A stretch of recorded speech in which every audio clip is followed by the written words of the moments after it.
I suppose I should pay more attention to time. It just doesn't seem all that important to me. Whoops. Almost forgot to mute the speakers. That could have been potentially hazardous. Okay, this puzzle's pretty simple, like every other puzzle so far. And not much to explain, really. The harder puzzles are harder, and I don't remember how to solve them, so you have to come, you have to give me some time, give me some slack. Okay, I'm just human, okay? I'm not no kind of super knowledgeable, superhuman person thing. Oh, and apparently the count's behind the door. Way up there, and I'm way down here. That information does not help me at all. Fairly empty room. At the end of the hallway. An elevator. And I changed frame because of what's in the next room. What's here? Why, it's a Bok. Why'd I equip such a weak frame? Because I need to stun him. And knock him over there. Okay, that was efficient. In this room is a kind of enemy. I have no idea what it's called. I cannot remember. But those guys do not like the light. If you have more than 2 bars on your solar gauge, they will disappear. So yeah. You know, keep the sun down. Because these guys, if they're not very nice. If they can see you, they're gonna attack you, even if you can't see them. And you might be confused for a while as to why you're losing life when you're, just standing there. Yeah, I happened to be the first time I played the game. Had no idea until I nearly died. Okay. But yeah, the guys aren't that dangerous. A couple of chests in this room. Yeah, I just did a quick sweep to see if there's anything in the room. You never know, man. Especially if you played hard mode. You play hard mode, you get paranoid with this game. Hard mode, they put enemies everywhere. And I mean, everywhere. Okay, Atenko's about to flip out because he has no idea what the heck just happened. And you go to the next room, and look, everything's the same. What happened? Apparently, nothing happened until... Well, what's this? I don't remember this room before. Okay, so... let's equip one of them crappy frames. Because there's another one we need to push these guys. Fighter or knight, doesn't matter. Fighter's weaker, uses less energy, and it stuns just as well. Yeah, push him over there, knock on the wall, get his attention, and... wait for it. Now, let's go. Okay, let's leave. Bring the elevator up. I'll show why later. Of course, everything needs explained later. Re-equip my oh-so-handy thing. I checked the lenses just in case. Now we have... grenades! Bomb grenades. Basic grenade, does damage. He explains it. Yeah. Shoot across walls that are 1 block high. Which means you can shoot over... well... out of fairness... almost everything. Unless, of course, it's attached to stairs. Then you probably don't want to try it. You might blow up against the wall. Okay, this puzzle... I wasn't even thinking about this puzzle. I just solved it. I didn't even know what I was doing. But yeah, you gotta push those 3 blocks against the wall. I did that subconsciously. That was amazing. Okay, it's almost time. Excuse me, I farted. Oops. Probably shouldn't have said that. Charging the battery. And story. Oh, just to fill you guys in. If you do play this game on hard mode, I think, or maybe just beat the game once, I don't really remember, then you get to see all the dialogue, which is a bit more interesting, actually. But they don't show you everything here just because it'd be like major spoilers that just ruin the entire plot. That's what they show you after you beat the game.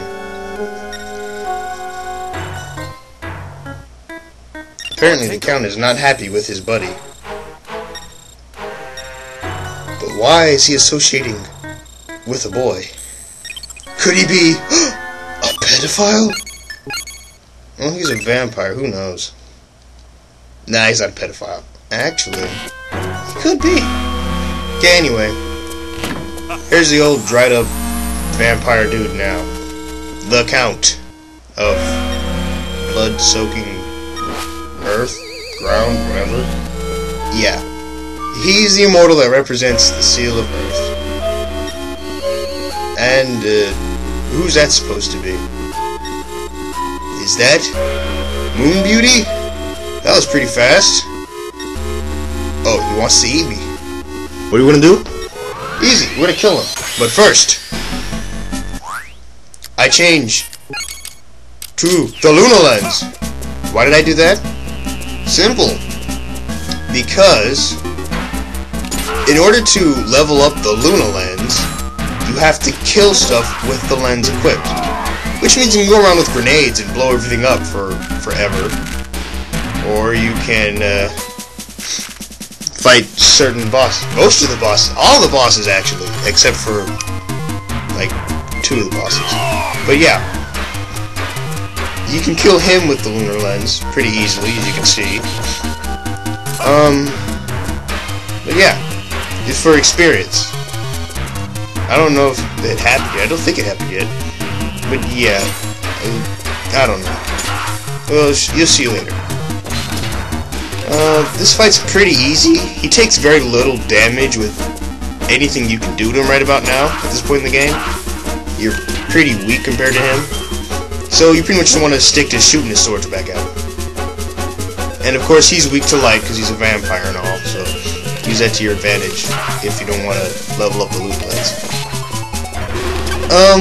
Well, speaking of the lenses, and the Luna lens in particular, which is one of the 2 practically useless lenses. Technically 3, but we'll just say 2 for now. The other one is the star lens, which, you know, if you ever tried to equip it and kill something with it, you know it does not even shoot. What does it do? It stores energy in the solar sensor. That sounds pretty useless, but it's actually very useful. Because it stores energy faster, which is very good when you want to grow stuff. And it works even faster at higher levels, of course, so you want to level that up too. But, I don't know, I'm feeling pretty lazy, I might not bother with it. The lunar lens is hard enough as is. The fight's almost over, pretty weak. If you ever see him charge at you like that, then just stand in the skylight. And he should just, you know, smack himself against the light, and he's a vampire, so it works. Also, if you do enough damage to him with your gun, I suppose, then his cloak will fall off, and I think he drops an item, a Tony-R.Arum or whatever. Yeah, which is pretty useless. It's good for one thing. So after the fight, we get to see, well, this girl. Who is she? Excuse me. Otenko, the Solar Boy. And she is the caretaker of the Solar Tree. She is the earthly maiden, Lita. Well, dang. That ain't no Moon Beauty. What are we gonna do now? Okay, so these guys stole a tree? That's pretty low, actually. Why would you steal a tree? That doesn't make too much sense if you ask me, but whatever. Yeah, you can go grow some solar fruit. Yeah, like she said. But she goes into more detail about that later, when you actually get to the tree. Okay, prepare to hear the frightening power of this girl.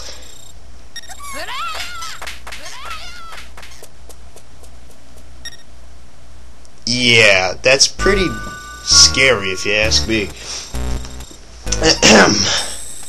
Even though I wonder where that bone sound came from. There's only box down that way if I remember correctly. And skeletons aren't in this game. Don't think so. No. Okay, well that's over. See you in the next part. Yeah. That's all there is to it. Yeah. Peace. See ya. Later. Okay, bye.